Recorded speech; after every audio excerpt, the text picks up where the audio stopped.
আসসালামু আলাইকুম ভিউয়ার্স। আজকে আপনাদের কাছে যে ফেসবুক গ্রুপটির সংক্ষিপ্ত পরিচিতি তুলে ধরলাম, সেই গ্রুপটির নাম পোল্ট্রি, ব্রয়লার খামার ও পরিচর্যা।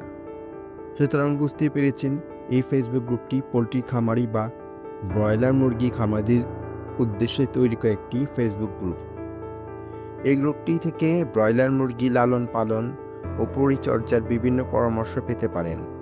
এই গ্রুপটি একটি প্রাইভেট ফেসবুক গ্রুপ আর বর্তমানে এর সদস্য সংখ্যা ৮,০০০-এর উপরে। আপনারা কেউ যদি পোল্ট্রি খামার সম্পর্কে বিভিন্ন পরামর্শ পেতে চান, তাহলে আপনারা এই গ্রুপে জয়েন হতে পারেন।